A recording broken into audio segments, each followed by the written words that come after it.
विचार किया कि पर्यावरण का असर सोने पर क्यों नहीं पड़ता है? आप देखिए, सोने की जो चमक है, अगर आप उस सोने को किसी जगह सुरक्षित रख दीजिए, दैनिक प्रयोग में मत लीजिए, तो वह सोने का जैसा रंग रूप कलर होता है वैसा कंटिन्यू बना रहता है। उसका कोई भी पर्यावरण की, वायुमंडल की क्षय की गति नहीं होती है उसके चमक में।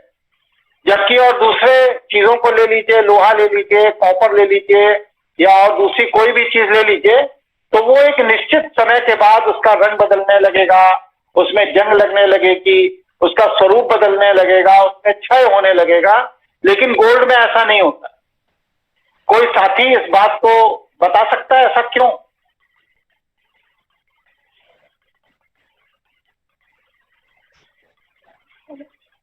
हेलो, मेरी आवाज आ रही है आपको तक? नहीं गुरुजी, हम नहीं जानते, मतलब इसलिए आपसे जानना चाहते। अच्छा, कोई बात नहीं। तो आवाज तो आ रही है ना? मुझे लगा कि मैं बोल रहा हूँ, शायद आप तक आवाज नहीं आ रही। नहीं गुरुजी, आ रही है। जी आ रही है गुरु। अच्छा, इसका मूल कारण ये है कि गोल्ड, सोना जो है, ये पृथ्वी ग्रह की धातु नहीं।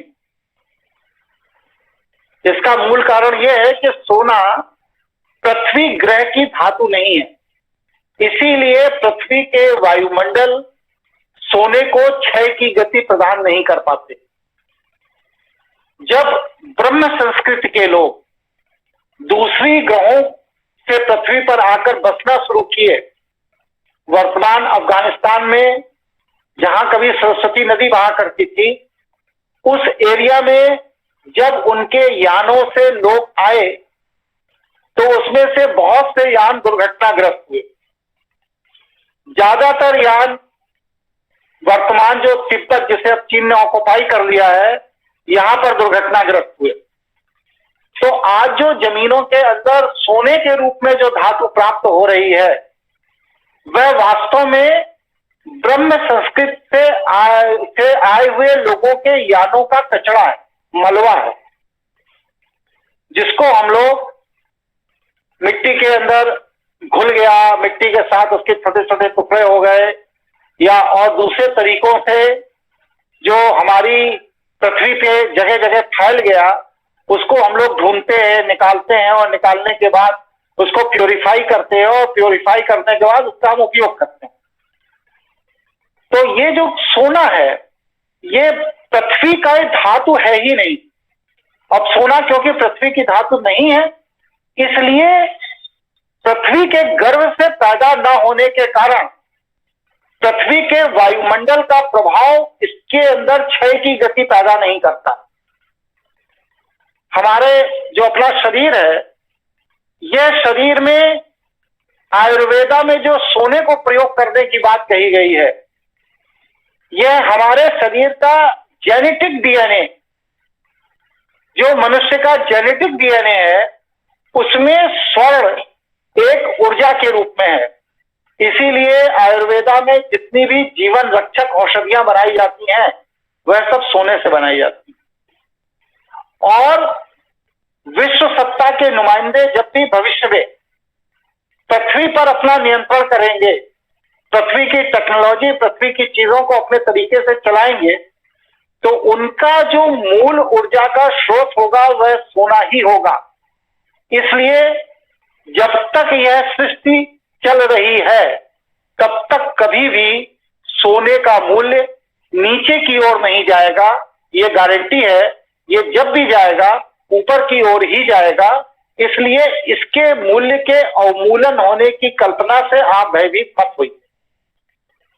मेरा विषय आप लोगों को समझ में आ गया? जी गुरुजी।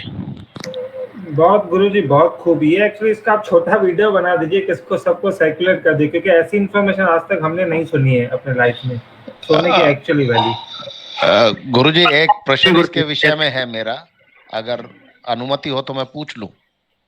हाँ, पूछिए पूछिए। मैं ये जानना चाहता हूँ, आपने कहा कि दूसरे, जैसे आज चंद्रमा पर या रिसर्च हो रही है कि जीवन है नहीं, मंगल पर हो रही है अलग, तो क्या कभी ऐसा था कि जो मैंने आपके मार्गदर्शन में पुस्तक पढ़ी थी रावण महाराज के ऊपर, उसमें वर्णन है कि शुक्र पर, बृहस्पति पर, इन सब पर जीवन था। तो आज ऐसा क्यों नहीं गुरुजी? देखिए, आपने कभी इस बात पर विचार किया कि मंगल ग्रह पर जीवन की पुनर्स्थापना के लिए भारतीय वैज्ञानिक क्यों और विश्व के सारे वैज्ञानिक क्यों लगे हुए हैं? आप ये मानकर चलिए कि जब एक घर जर्जर हो जाता है तो उसका जो किराएदार होता है वह उस घर को छोड़कर भागता है और किसी दूसरे अच्छे सुव्यवस्थित घर में जाकर के पनाह ले लेता है।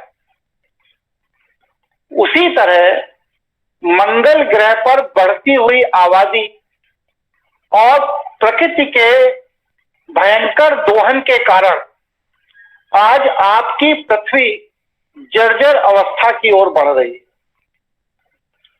इस पर कभी कभी प्रकृति अपना स्वयं प्रयास करती है अपने को बचाने के लिए, तो कुछ सुनामी आ जाती है, कुछ भूकंप आ जाता है, कुछ प्राकृतिक जैसे आप आपदा कहते हैं वैसी घटनाएं घट जाती हैं।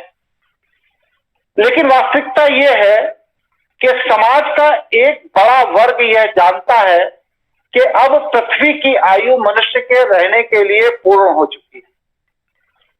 इसीलिए अगले 30 से 35 साल के अंदर दूसरे ग्रह पर मनुष्य ने रहने की तैयारी शुरू कर दी।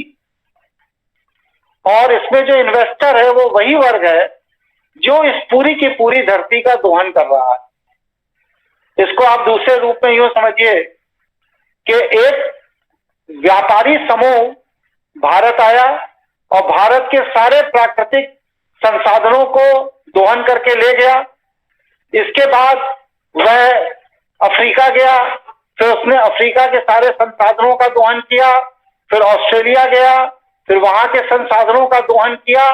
उसी तरह उसी मानसिकता का दूषित प्रजाति का जो मनुष्य है वह एक ग्रह से दूसरे ग्रह और दूसरे ग्रह से तीसरे ग्रहों का प्राकृतिक संसाधनों का दोहन करके उस ग्रह को छोड़कर चला जाता है। इसी की तैयारी हो रही।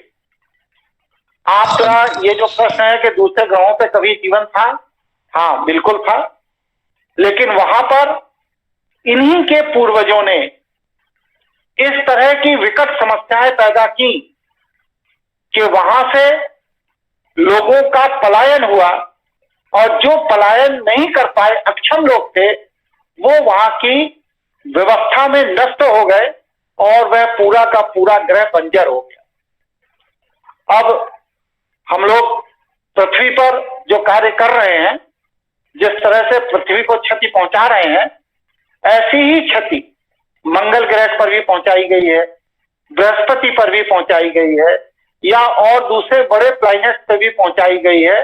और पूरे अंतरिक्ष में जितने भी ब्रह्मांड हैं, 8 अरब से अधिक जो ब्रह्मांड है, उनमें सदैव से इस तरह की क्षति करके पलायन की पद्धति रही है जीवों की और आगे भी चलती रहेगी। इसलिए इस पर कहीं संदेह नहीं करना चाहिए कि कभी दूसरे ग्रहों पे जीवन था या नहीं था, वहां जीवन निश्चित रूप से था, ऐसा मानकर चलना चाहिए। तो मतलब गुरुजी एलियन हम ही लोग हैं और तो कोई एलियन नहीं है? इस विषय पर अलग से बात करेंगे, इसके ऊपर कई लेख हैं मेरे, पढ़िए। आप लोग मेरे लेखों का अध्ययन नहीं करते हैं लगता है। संजय जी आप कुछ कहना चाह रहे हैं? आपका माइक ऑन हुआ था बीच में। जी गुरु जी, जो मेरा क्वेश्चन था वो आदरणीय बलजीत जी ने पूछ लिया, मुझे उसका आंसर दिया। और कोई साथी अपना प्रश्न कोई रखना चाहते हैं? जी गुरु जी प्रणाम। बताइए भैया। गुरु जी आपने अभी अभी बताया ये गोल्ड के बारे में, तो हमारे जो ऋषि मुनि जिस गोल्ड बनाने की बात हमने जो शास्त्रों में ये पुस्तकों में जो पढ़ी है वो क्या थी? वो अलग है, इस पर मेरे लेख हैं, आप लोग अध्ययन करिए, वेबसाइट पर जाइए और वहां पर जो मैंने लेख लिखे हैं उनका अध्ययन करिए। इन सारे विषयों को जो आज मैं आपको बता रहा हूँ इस पर मैंने लेख लिख रखे हैं। लगभग 2500 से अधिक लेख मेरी वेबसाइट पर पड़े हुए हैं, उनका अध्ययन करिए, आपको उनका जवाब वहां से मिल जाएगा। जी गुरु जी। और कोई साथी अपने कोई भी इस आंदोलन के संदर्भ में, भविष्य में विश्व सत्ता की रणनीति के संदर्भ में आत्मरक्षा के संदर्भ में किसी भी विषय में कोई प्रश्न और कोई साथी करना चाहते हैं?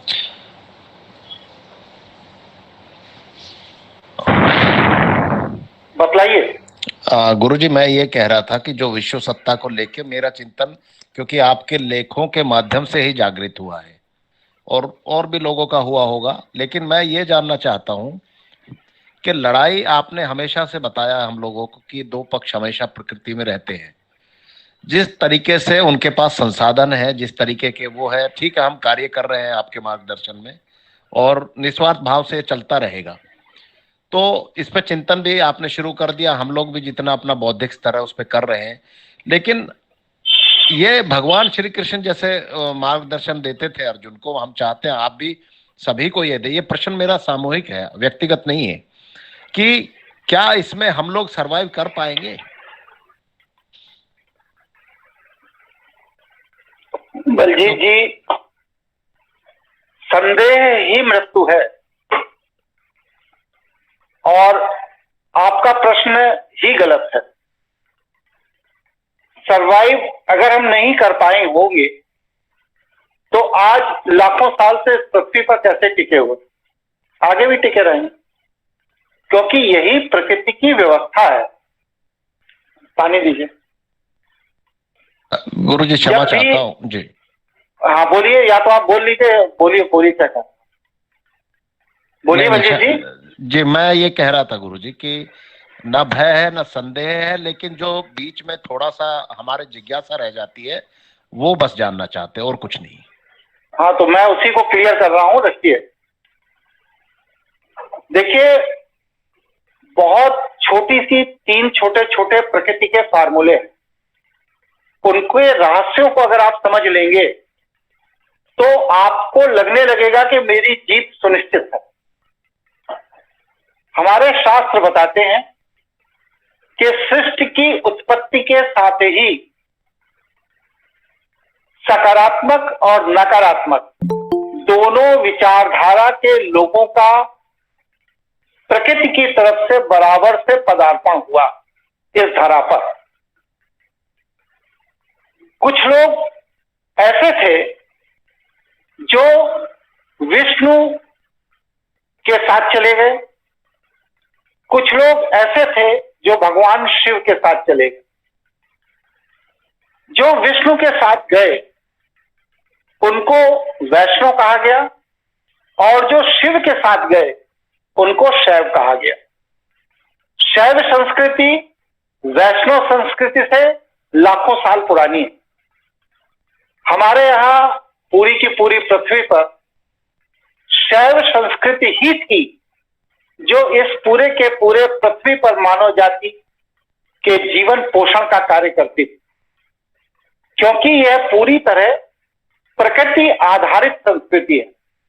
आज भी आप देखिए, भगवान शिव का जब आप रुद्राभिषेक करते हैं तो आप प्राकृतिक चीजों का प्रयोग करते हैं, जैसे दूध है, दही है, घी है, गौमूत्र है, भस्म है, समीपत्र है, बेलपत्र है, भांग है, धतूरा है, आदि आदि जो भी चीज आप प्रयोग करते हो वो सब प्रकृति के अंदर पैदा होने वाली चीजों का आप लोग प्रयोग करते हैं।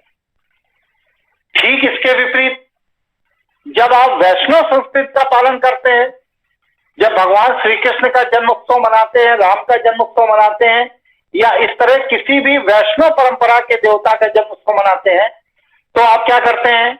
सबसे पहले सिंहासन लाते हैं। वो सिंहासन किसी पेड़ पर नहीं फरता, वो किसी कारखाने में बनता।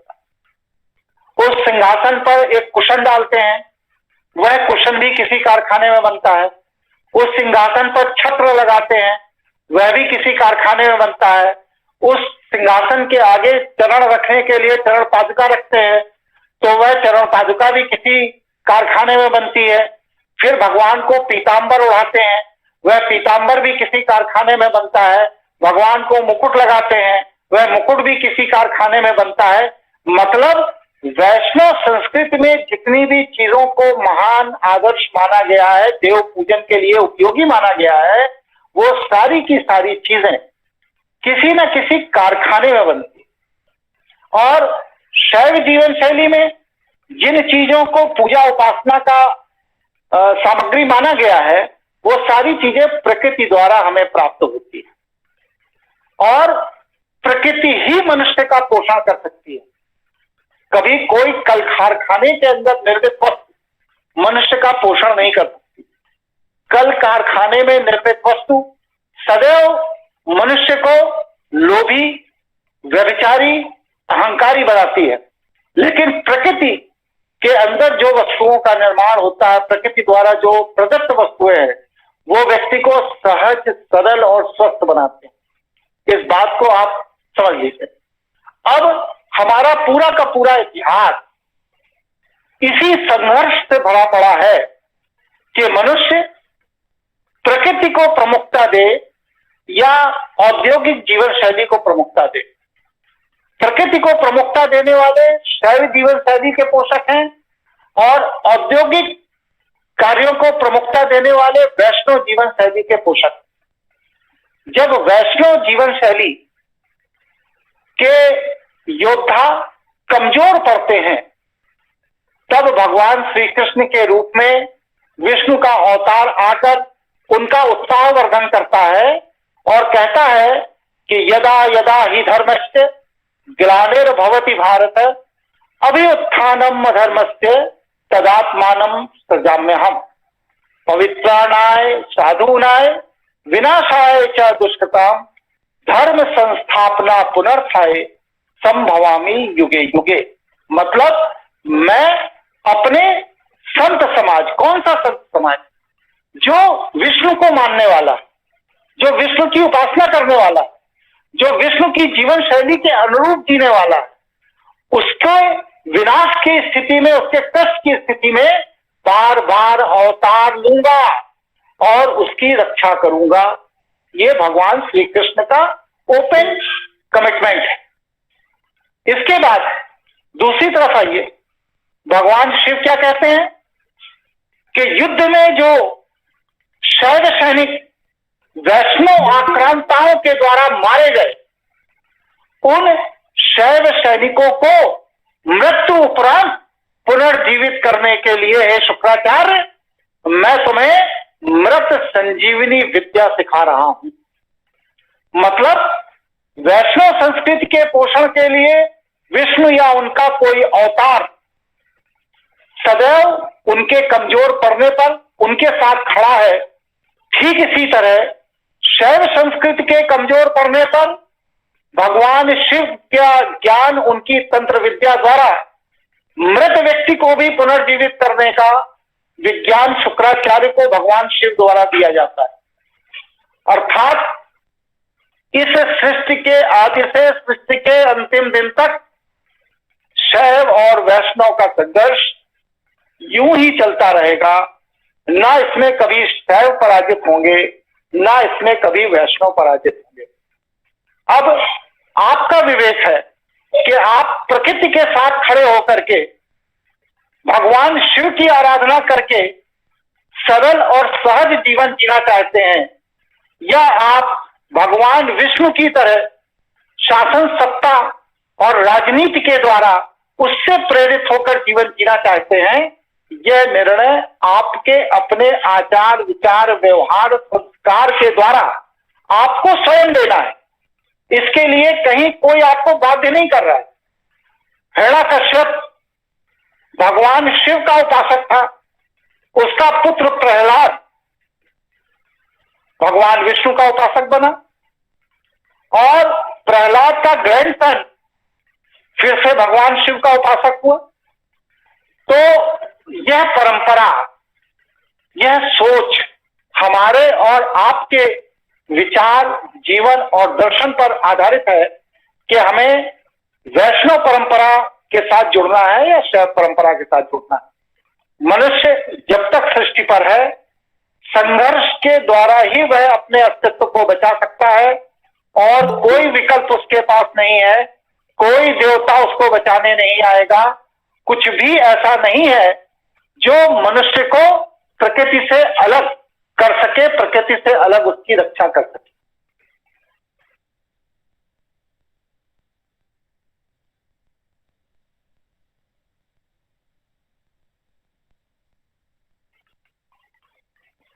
मेरा विषय आप लोगों को समझ में आ गया?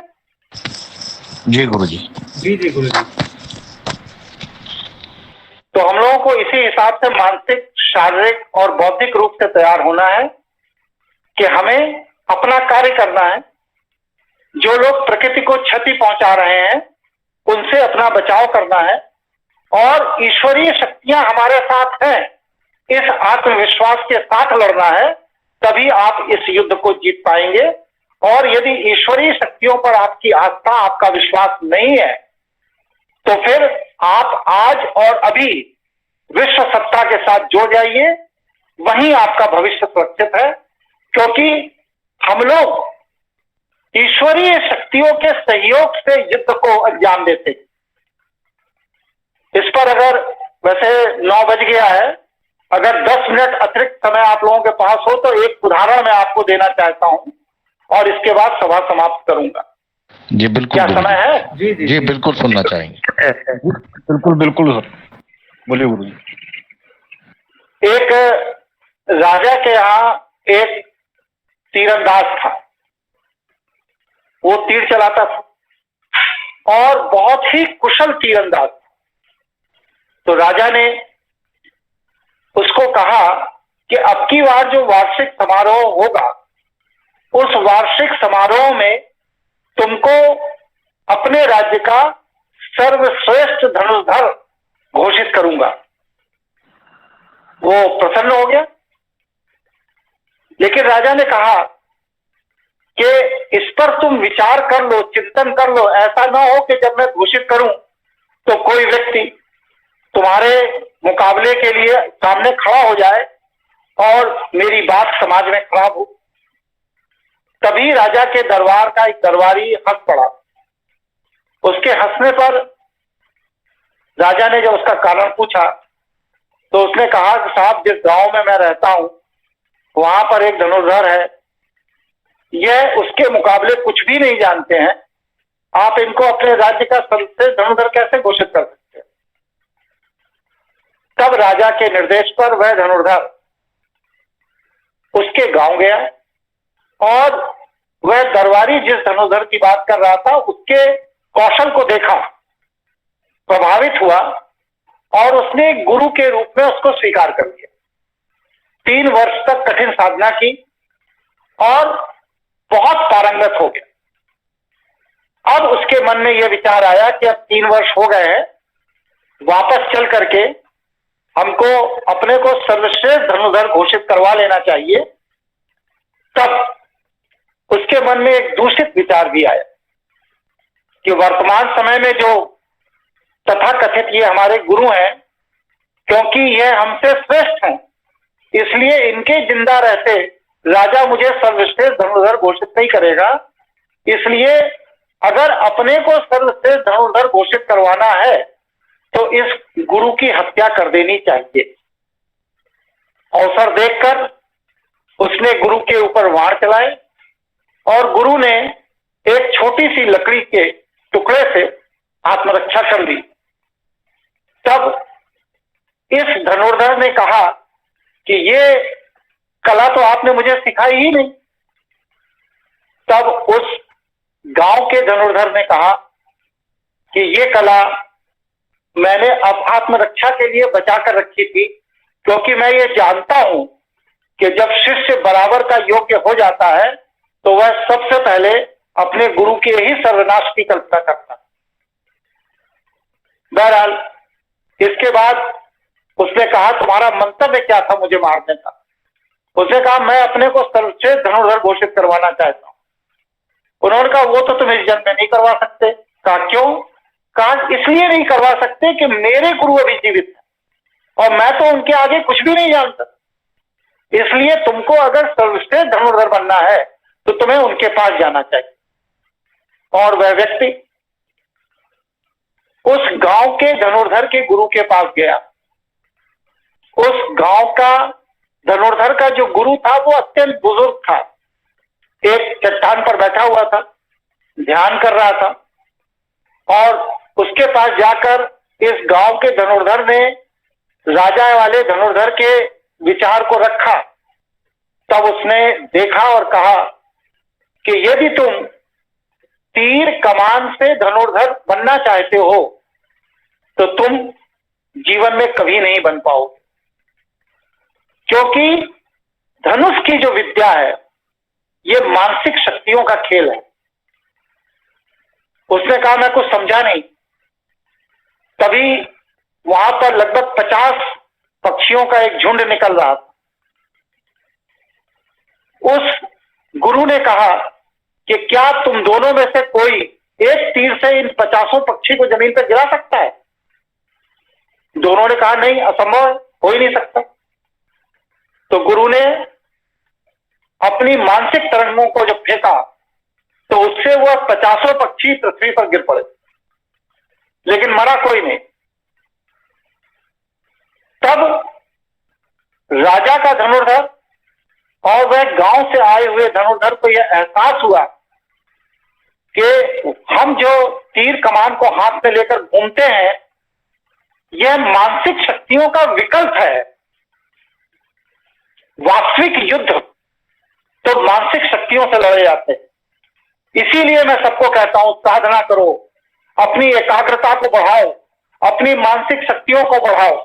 बार बार मैं इसीलिए कहता हूं, क्योंकि जब आप अपनी एकाग्रता और अपनी मानसिक शक्तियों को बढ़ा लेते हो तब आपके अंदर वह सामर्थ्य पैदा हो जाता है कि बड़ी बड़ी मशीनों को आप फेल कर सकते हो, बड़े बड़े षड्यंत्र को आप फेल कर सकते हो, बड़ी बड़ी योजनाओं को आप फेल कर सकते हो।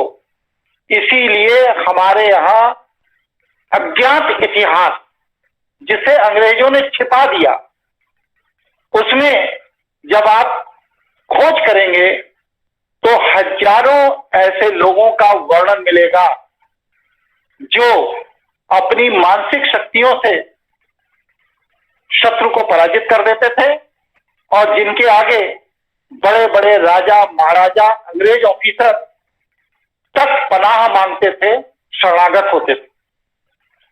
तो ये जो विश्वव्यापी विश्व सत्ता का जो षड्यंत्र चल रहा है इसमें बहुत सी ऐसी चीजें हैं जो अभी आप लोगों के संज्ञान में नहीं है, आपका ध्यान उस तरफ नहीं जा रहा है, लेकिन वह मानसिक युद्ध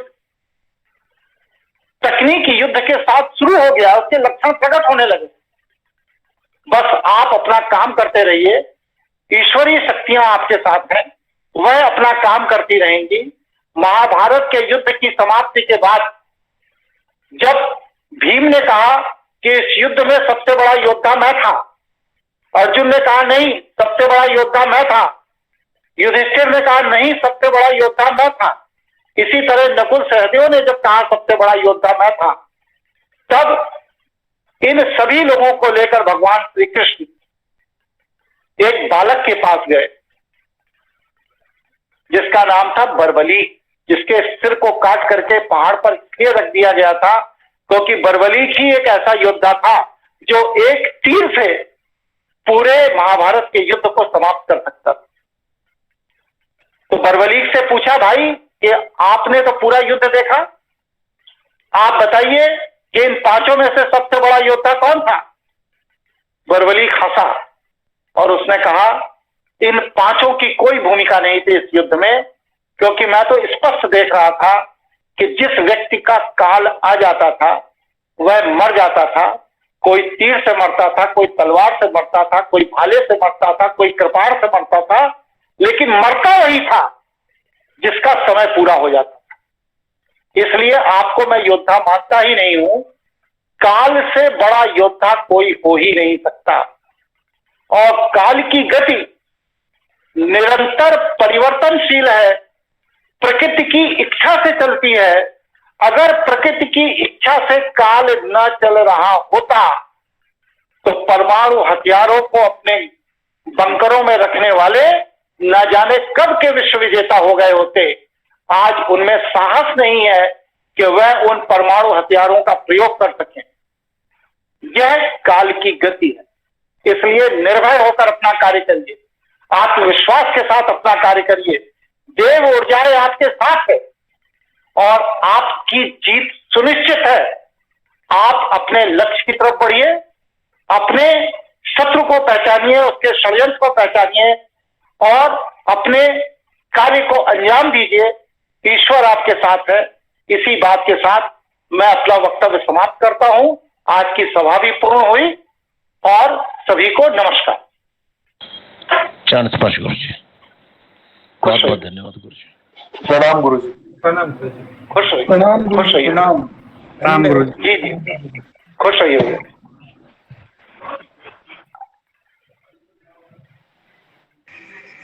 प्रणाम गुरु जी।